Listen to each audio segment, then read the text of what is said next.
کراچی میں جرائم بڑھتے جا رہے ہیں مگر شہریوں کی جان و مال کی حفاظت کے لیے کوئی خاطر خواہ اقدامات دیکھنے میں نہیں آ رہے۔ اسی پر بات کر لیتے ہیں، چیف کرائم رپورٹر احمد رحمان خان نے ہمیں اسٹوڈیو میں ہی جوائن کیا ہے۔ تو احمد، کراچی میں جو صورتحال ہے اس وقت انتہائی تشویشناک، خوفناک اور پریشان کن ہو گئی ہے۔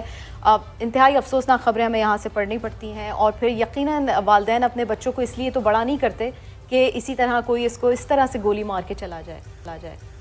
جی بالکل، بڑی افسوسناک اور تشویشناک صورتحال ہے۔ تقریباً 83 افراد ہیں جو رواں سال ڈکیتی مزاحمت پر جاں بحق ہوئے ہیں۔ صرف یہ نہیں، اگر ہم صرف 2 ماہ کی بات کر لیں تو 2 ماہ میں یہ تعداد 21 ہو چکی ہے، یعنی کہ ستمبر میں ہی جو ہے وہ 12 افراد جاں بحق ہوئے تھے ڈکیتی مزاحمت پر، اور اکتوبر کے ان 19 دنوں میں 9 افراد جو ہیں وہ اب تک جاں بحق ہو چکے ہیں۔ تو یہ تعداد ہم دیکھتے ہیں کہ مسلسل بڑھتی جا رہی ہے۔ لوگ کافی خوفزدہ دکھائی دے رہے ہیں۔ اگر آپ کسی سگنل پر اپنی گاڑی روک کر کھڑے ہوں اور برابر میں موٹر سائیکل سوار آ کے رک جائیں تو ایک شخص جو ہے وہ خوفزدہ ہو جاتا ہے فوراً کہ شاید اس کو لوٹنے کے لیے بھی آئیں۔ تو اتنا زیادہ خوف شہریوں میں پھیل چکا ہے۔ ہم نے یہ دیکھا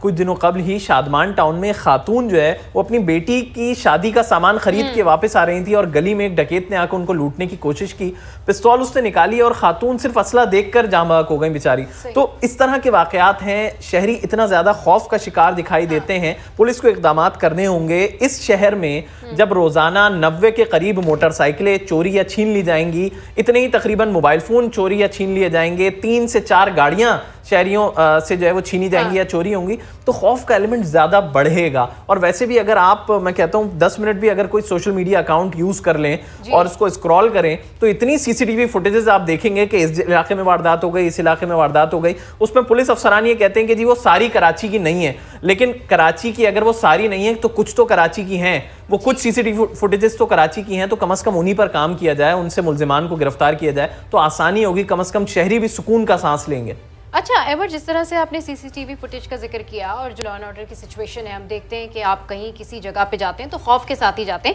مگر S S P investigation Altaf Hussain صاحب تو کہتے ہیں کہ جی ڈاکو کیونکہ نشے میں ہوتے ہیں تو شہریوں کو کول اینڈ کام رہنا چاہیے، تعاون کرنا چاہیے، تو وہ تو ایڈوائز دے رہے ہیں، میرے خیال میں شاید اقدامات تو وہ کر نہیں رہے، انہوں نے تو ایڈوائز جاری کر دی ہے کہ جی شہریوں کو اس طریقے سے رہنا چاہیے ڈاکوؤں کے ساتھ۔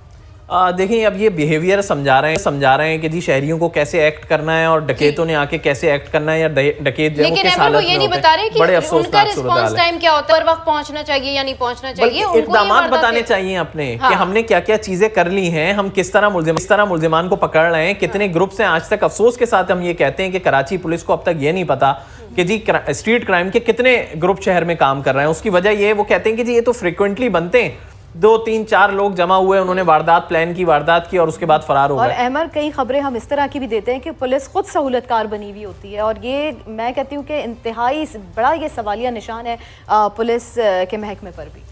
جی دیکھیں، پولیس میں سب سے بڑا جو معاملہ ہے جو ہم مسلسل افسران کو نشاندہی کرتے ہیں کہ جب بھی کوئی اہلکاروں کی بھرتی کی جاتی ہے تو اس میں ان کا کرمنل ریکارڈ تو دیکھا جاتا ہے لیکن ان کا سائیکولوجیکل کوئی ٹیسٹ نہیں کیا جاتا، اور یہ بڑا ضروری ہے کیونکہ ہم نے یہ دیکھا کہ چاہے ماضی میں ایس ایس یو کا اہلکار ہو یا پھر کسی اور فورس کا اہلکار ہو، وہ وارداتیں کرتا ہوا دکھائی دیتا ہے شہر میں، اور اس کے بعد جب گرفتاری ہو جاتی ہے تو جی اس کو شو کر دیا جاتا ہے کہ جی یہ پولیس کی کالی بھیڑیں تھی جن کو ہم نے گرفتار کر لیا اور یہ وارداتیں کرتے تھے سرکاری اسلحے سے یا پھر ان کے پاس جو ویپن تھا اس سے۔ تو اگر یہ پہلے ہی کر لیا جائے، یہ اقدامات اٹھائے جائیں، باقاعدہ کوئی سائیکالوجیکل ٹیسٹ ان کے ہوں، پتہ چلے یہ کس نفسیات سے تعلق رکھتے ہیں، کیا یہ جو اسلحہ اٹھائے ہوئے بیٹھا ہوا شخص ہے جو کہ کوئی پولیس اہلکار ہے وہ کسی کے لیے نقصان دہ ثابت تو نہیں ہو رہا، تو یہ بڑا ضروری ہے دیکھنا، کیونکہ ہم نے یہی چیزیں سیکیورٹی گارڈز کے معاملے میں بھی دیکھی ہیں کہ سیکیورٹی گارڈ جو کہ کسی کی حفاظت کے لیے مامور ہوتے ہیں لیکن ان کا اسلحہ بعض اوقات غلط چل جاتا ہے جس سے شہری کی جان چلی جاتی ہے، تو یہ بڑا ضروری ہے کہ ان چیزوں پر نظر رکھی جائے۔ بالکل ٹھیک کہہ رہے ہیں، ان چیزوں پر نظر رکھی جائے، ان ڈپارٹمنٹس میں جو بلیک شیپس ہیں ان کے اوپر نظر رکھنے کی ضرورت ہے۔ تو احمد، اگر کراچی میں اٹری تھانے کی ہم بات کریں تو وہاں پہ کروڑوں روپے چوری ہوئے تھے اور اس میں پولیس اہلکار ہی ملوث نکلے تھے۔